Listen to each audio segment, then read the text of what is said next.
नमस्कार, मैं आरबी सिंह यादव।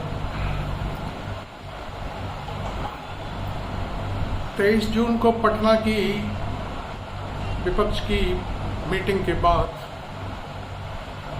अब उत्तर प्रदेश की राजनीति में भारी गर्माहट दिखाई दे रही है।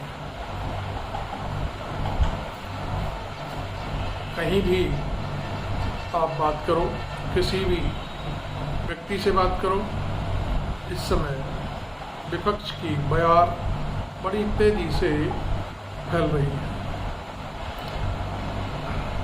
इसमें सबसे बड़ा मसला जो सामने है वो ये है कि उत्तर प्रदेश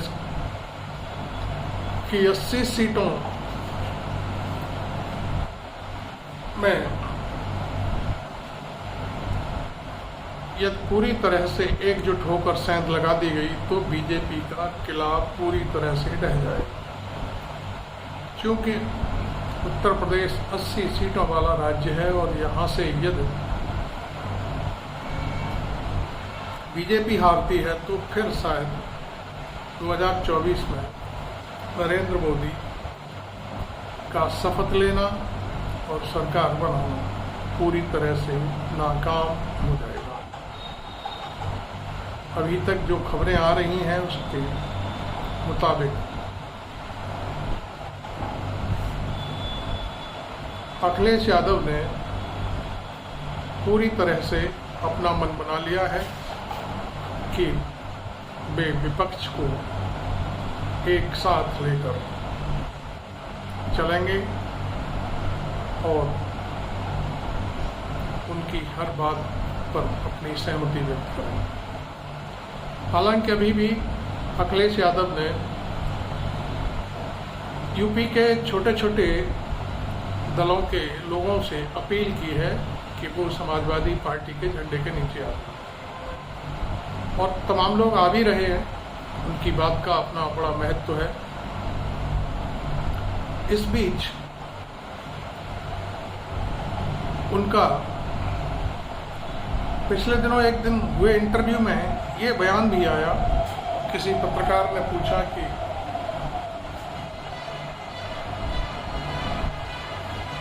आपका क्या रुख रहेगा। इस पर अखिलेश यादव ने कहा कि हमारा मकसद सिर्फ और सिर्फ बीजेपी को हराना है, अंजाम चाहे जो भी हो। एक पत्रकार ने पूछा कि क्या राहुल से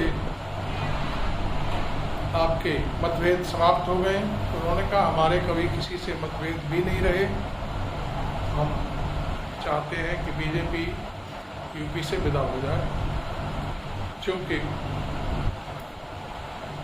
बीजेपी और संघ मिलकर भारत के संविधान को खतरा पहुंचाने की ओर हैं, समाप्त करना चाहते हैं संविधान को।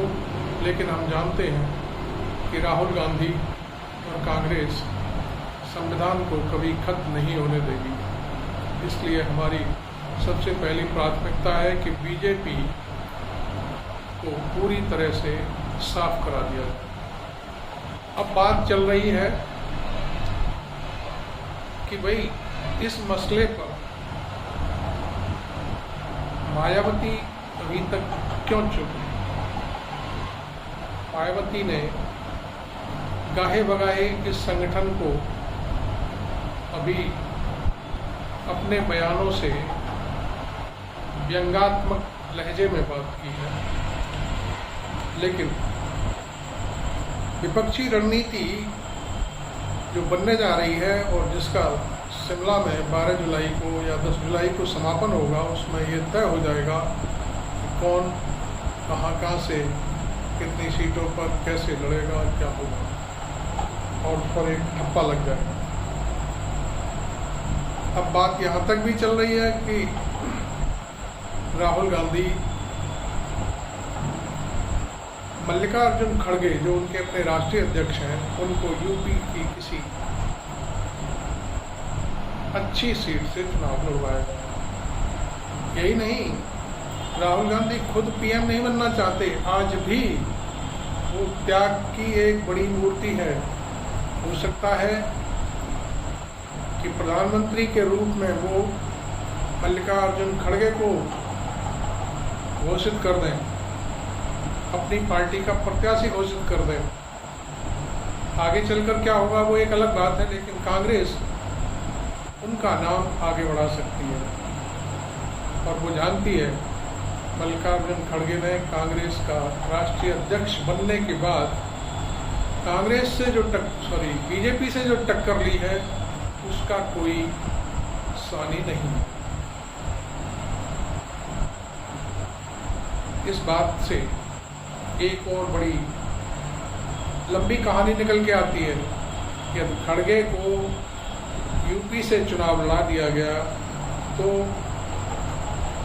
मायावती को भी हर हालत में अपना ठौर तलाशना पड़ेगा और वो अभी तक जिस वोट बैंक पर कब्जा करके बैठी हैं उससे हाथ भी धोना पड़ सकता है। क्योंकि दलित प्रधानमंत्री के रूप में जब मल्लिकार्जुन खड़गे सामने आ गए तो फिर मायावती के वोट बैंक के तोते उड़ने शुरू हो गए। और इसके बाद यूपी की 80 सीटों में से मैं समझता हूँ कि 60 से 70 सीटें भी विपक्ष पा लिया। तो इसी दौरान यह भी मत भूलिए, राजस्थान, मध्य प्रदेश और बिहार, दिल्ली, हरियाणा ये ऐसे राज्य हैं जहाँ पर यूपी की तर्ज पर सारा वोट बैंक पक्ष के पाले में आ जाएगा। अब एक बात और चल रही है कि केजरीवाल का क्या होगा। केजरीवाल अभी भी रूठे रूठे घूम रहे हैं। हमारे कई वरिष्ठ पत्रकार साथी हैं जिनको हम सुनते रहते हैं, उसमें मशहूर पत्रकार अशोक वानखेड़े हैं, रेहान सिद्दीकी हैं, दीपक शर्मा हैं, रवीश कुमार हैं, संजय शर्मा हैं। इनके वीडियो सुनने के बाद लगता है कि केजरीवाल का खेल अब खत्म होने वाला है, क्योंकि जो एकजुटता विपक्ष के अंदर बनने जा रही है वो किसी नेता की मजबूरी नहीं है, बल्कि ये मानकर चलिए यह मजबूरी जनता के प्रेशर के बाद तय हो रही है। अब आप सोचिए, ये कोई एकता जनता से विमुख होकर कोई नेता नहीं कर रहा। जनता चाहती है कि एक हो जाओ वरना संविधान खतरे में आ जाएगा। आज 80 से 90 करोड़ लोग गरीबी रेखा से नीचे हैं और वो 5 किलो अनाज की बात करते हैं तो कितना बड़ा दुख होता है।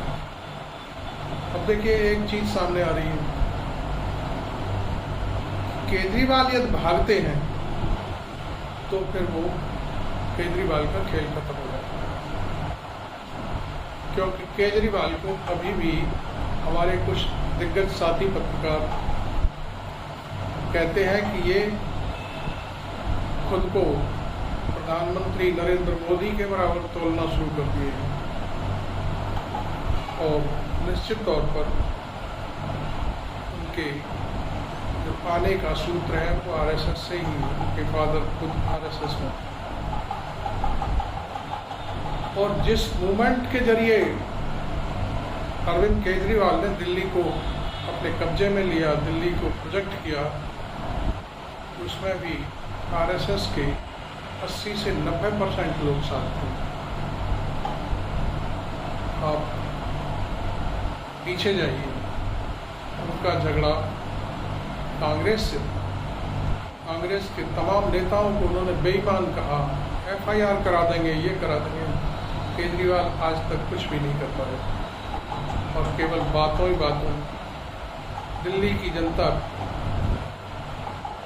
बेवकूफ़ बन गई। शीला दीक्षित जो बहुत कर्मयोगी महिला थी, दिल्ली के विकास में उनका 15 साल का जो योगदान है शायद उसे कभी भुलाया नहीं जा सकता। दिल्ली के हर बॉर्डर पर लंबे लंबे जाम लगते थे, लेकिन शीला दीक्षित ने बड़े पैमाने पर तमाम फ्लाईओवर बनवाए, सड़कें बनवाई, और आज वही दिल्ली है। यह तो दिल्ली की जनसंख्या काफ़ी बढ़ चुकी है, लेकिन शीला दीक्षित के ही फ्लाईओवर्स के ऊपर होकर आज जनता फर्राटे से कहीं भी निकल जाती है।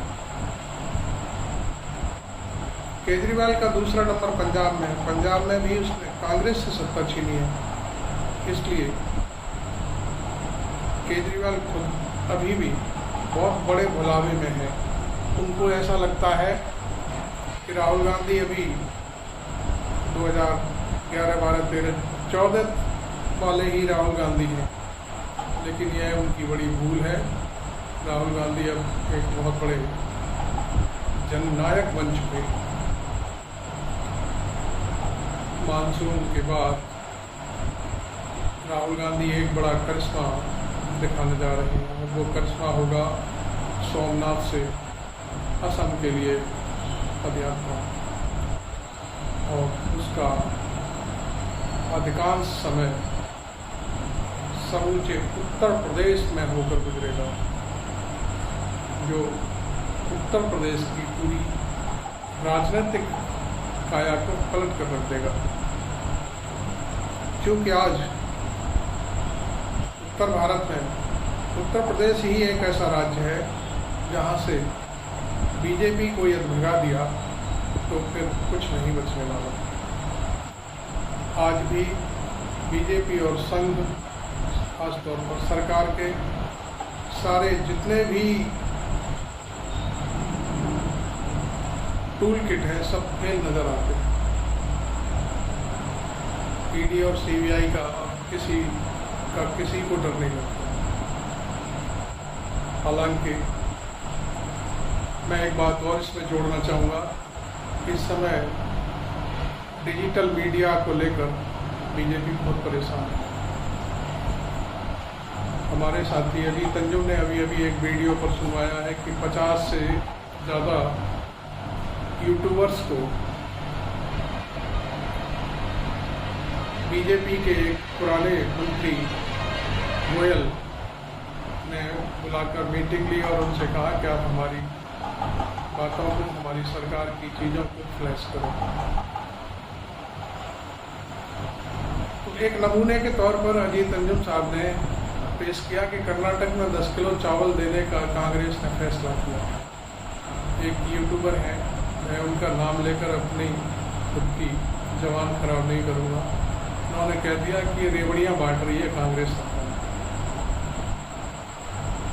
कितना अजीब बात है। एक यूट्यूबर को ये तो दिखाई दे रहा है कि कर्नाटक में रेवड़ियाँ बांट रही है 10 किलो चावल देकर, और दूसरी जगहों पर दिवाली से पहले सिलेंडर फ्री दे देंगे, संघ के चुनाव के बाद सिलेंडर फ्री दे देंगे। ये सब चीज़ें दिखाई नहीं देती, और हर राज्य में 5 किलो राशन बांटा जा रहा है, 1 किलो चना दिया जा रहा है, कहीं कुछ हो रहा है। ये सब चीज़ें उन्हें रेवड़ी दिखाई नहीं देती। खैर, जो भी है, जो यूट्यूबर लाखों की संख्या लेकर चल रहे हैं वो कोई और नहीं, आप ये मानकर चलिए कि डिजिटल मीडिया में भी गोदी यूट्यूबर घुस गए, और वो सरकार की साख बनाने के लिए अपने अपने वीडियो अपने अपने तरीके से तैयार कर रहे हैं। खैर, जो भी है, हमें इन सब चीज़ों से सतर्क रहना है और अपनी जो सच्ची बातें हैं, असली बातें हैं, उन्हें जनता तक पहुंचाना है। आप देख रहे हैं मेरा YouTube चैनल लालवी सिंह यादव। आप इसे सब्सक्राइब करें, शेयर करें, ज्वाइन करें, और वीडियो को लाइक भी करें। Thank you very much.